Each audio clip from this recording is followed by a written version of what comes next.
तो चलिए, hello student, कैसे हैं आप सब। आशा करता हूँ अच्छे होंगे, स्वस्थ होंगे और आप सभी की प्रैक्टिस बहुत अच्छी चल रही होगी। प्रैक्टिस के साथ साथ आप अपने डिक्टेशन का अनुवाद जरूर कर रहे होंगे। ठीक है, तो अनुवाद करना बेहद ज़रूरी है। चलिए, इसी के साथ हम अपनी आज की क्लास शुरू करते हैं। 80 शब्द प्रति मिनट गति, दीपक प्रकाशन से। पेज नंबर 102 है। 102 और 103 के डिक्टेशन है ये।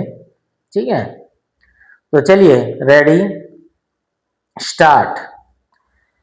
आदरणीय सभापति महोदय, सोवियत संघ की स्थापना की 50वीं वर्षगांठ पर भारत और रूस के नेताओं ने जो उद्गार व्यक्त किए, उनसे इसी आवश्यकता को बल मिलता है कि अशांति और समस्याओं से भरे इस विश्व में शांति, सहयोग और सह अस्तित्व की जरूरत है।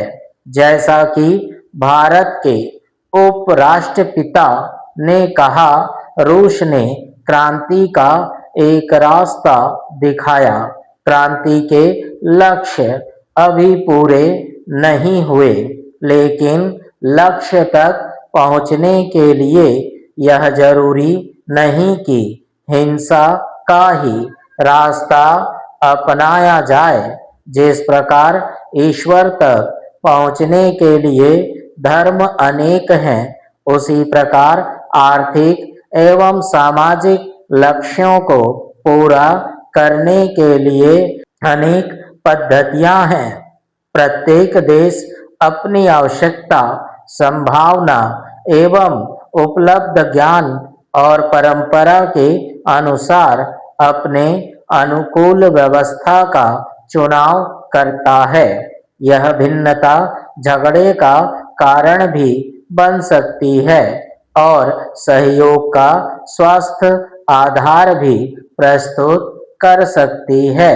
पैरा, भारत और रूस का बढ़ता सहयोग इसका सबसे बड़ा सबूत है कि सामाजिक और आर्थिक व्यवस्था में एकरूपता न होते हुए भी दो देश मानवता के एक समान लक्ष्य की ओर किस तरह बढ़ सकते हैं। जहाँ तक रूस का ताल्लुक है, इससे इनकार नहीं किया जा सकता कि 50 वर्ष की अवधि में वह विश्व का एक शक्तिशाली राष्ट्र बन गया। इसका श्रेय जहां सोवियत सामाजिक व्यवस्था को है, वहां उस टेक्नोलॉजी को है जिसके विकास के लिए सोवियत व्यवस्था की स्थापना से पूर्व भी काफी काम हुआ और आज भी हो रहा है। ज्ञान विज्ञान पर एकाधिकार का दावा कोई एक देश नहीं कर सकता। यह तो समूची मानवता की थाती है और जाति, वर्ण, धर्म, वाद आदि से ऊपर उठकर उसके सम्मिलित प्रयत्नों का परिणाम है। रूस ने बाहर से बहुत कुछ लिया है और अब वह उसका नैतिक दायित्व है कि ज्ञान के इस पुराने ऋण को अदा करे। रूस अपने इस नैतिक दायित्व को विकासशील देशों की मदद करके निभा रहा है। हालांकि भारत रूस के विचारों से पूरी तरह से सहमत है तथा भारत जानता है कि रूस के आर्थिक तथा सामाजिक सिद्धांत भारत भी अपना सकता है, लेकिन दोनों देशों के राजनीतिक सिद्धांतों में बहुत अंतर है। रूस की राजनीति तानाशाही है, जबकि भारत की राजनीति प्रजातांत्रिक है, जिसके अनुसार भारत में जो भी आर्थिक, सामाजिक तथा राजनीतिक परिवर्तन होंगे वे प्रजातांत्रिक तरीकों से होंगे, न कि जोर जबरदस्ती द्वारा। यही वह मुख्य अंतर है जो रूस तथा भारत के राजनीतिक सिद्धांतों को अलग करता है। ठीक है, तो चलिए ये रहा हमारा पहला डिक्टेशन 80 शब्द प्रति मिनट गति दीपक प्रकाशन से। तो चलिए अब हम अपना दूसरा डिक्टेशन करते हैं। चलिए रेडी, स्टार्ट। उपाध्यक्ष महोदय, 5वीं योजना पर केंद्रीय मंत्रिमंडल ने अपनी सहमति प्रकट कर दी है, किंतु मंत्रिमंडल में लगभग 2 माह तक विचार किए जाने के बाद योजना के दृष्टिकोण पत्र में अनेक परिवर्तन किए गए हैं।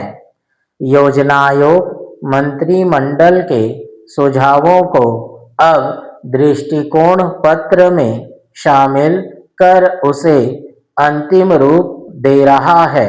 राष्ट्रीय विकास परिषद की बैठक बुलाकर उसकी भी दृष्टिकोण पत्र पर स्वीकृति लेने का प्रस्ताव है। दृष्टिकोण पत्र इतनी लंबी बहस मंत्रिमंडल में पहले कभी नहीं हुई।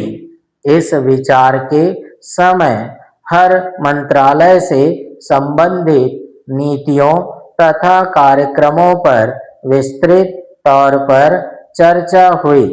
योजना आयोग ने अपने नोट में लगभग हर क्षेत्र में शिथिलता आ जाने तथा प्रगति धीमी पड़ जाने की चर्चा की थी।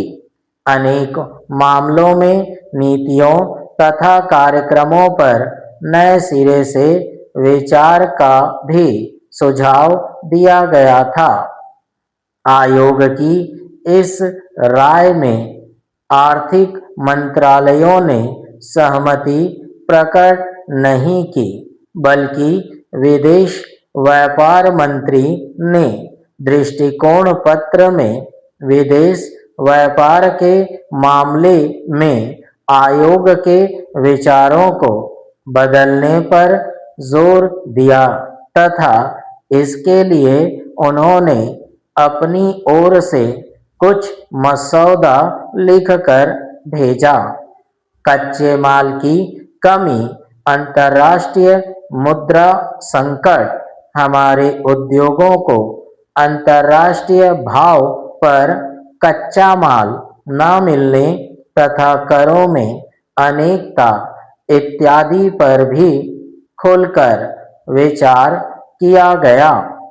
विशेषज्ञों की राय है कि निर्यात उद्योग को जब तक वही सुविधा नहीं दी जाती जो अन्य देशों में उत्पादकों को प्राप्त है, तब तक हम अपना माल विदेशी बाजार में प्रतियोगी नहीं बना सकते हैं। फिर निर्यात कैसे बढ़ेगा? लाइसेंस नीति तथा राष्ट्रीयकरण और ऋणों को शेयर में बदलने संबंधी सरकारी घोषणाओं के कारण औद्योगिक विकास की गति रुक गई है।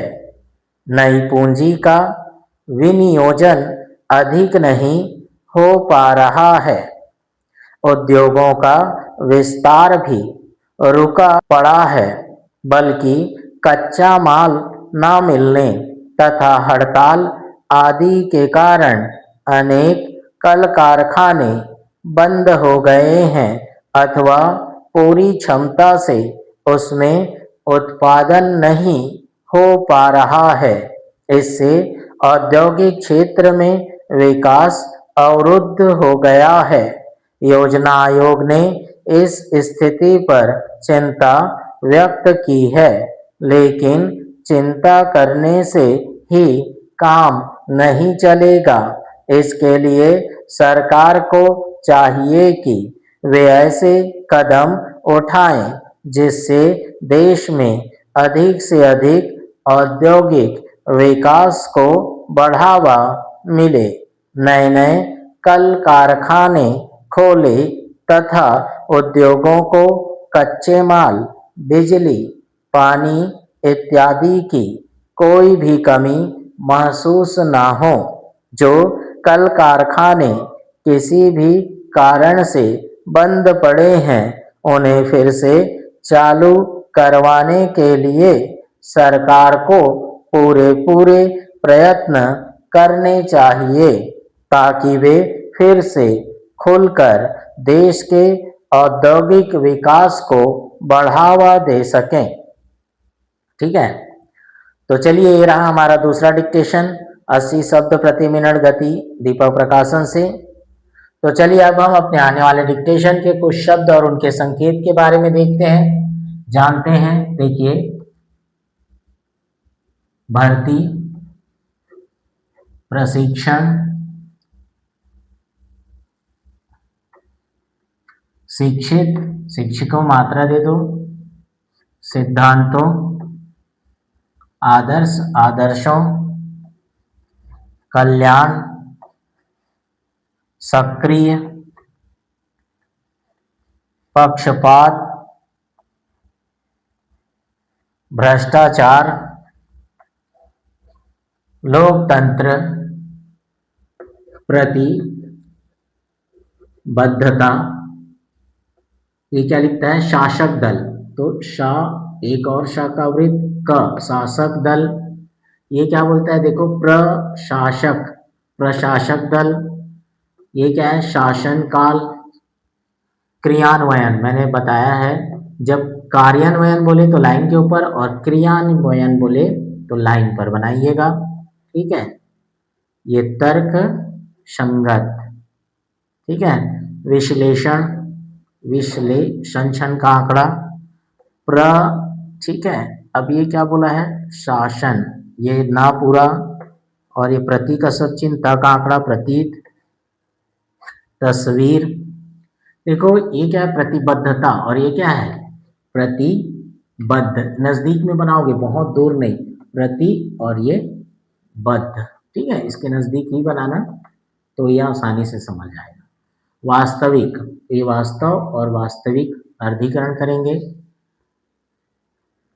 कल्याण, ठीक है, और ये कारी, कल्याणकारी। नशाबंदी, रिपोर्ट, विस्तार,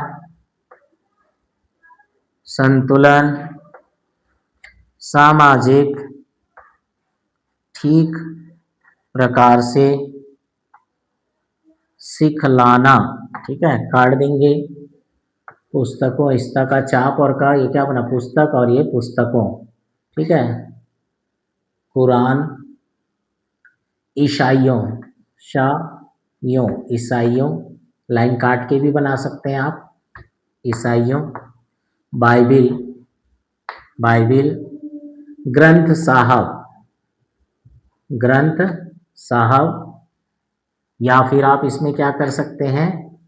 ग्रंथ, फिर सा से काट दीजिए, या वृत्त के साथ साहब का सब चिन्ह लगाइए। ठीक है, महापुरुषों, अपराध, हरिजन, खंडन, और ये क्या है? इसलिए का सब चिन्ह है। ठीक है, और या तो फिर हम इसमें क्या, एक वृत्त के साथ डैश बाहर निकाल दिए तो क्या बन जाएगा? वो इसीलिए।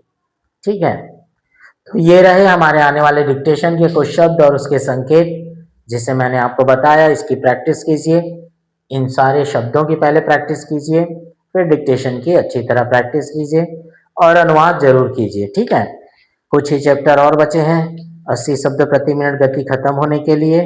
ठीक है, उसके बाद हम सीधे नामधारी गुप्ता के डिक्टेशन में आएंगे एसएससी की तैयारी के लिए। ठीक है, ये जो हमारी दीपक प्रकाशन हम कर रहे हैं, ये हमारे आईटीआई और पॉलिटेक्निक कॉलेज के लिए बहुत बेहतर है, इसकी आउटलाइन, इसकी डिक्टेशन। ठीक, तो चलिए इसी के साथ हम अपनी आज की क्लास समाप्त करते हैं, मिलते हैं अगली क्लास में नए डिक्टेशन के साथ।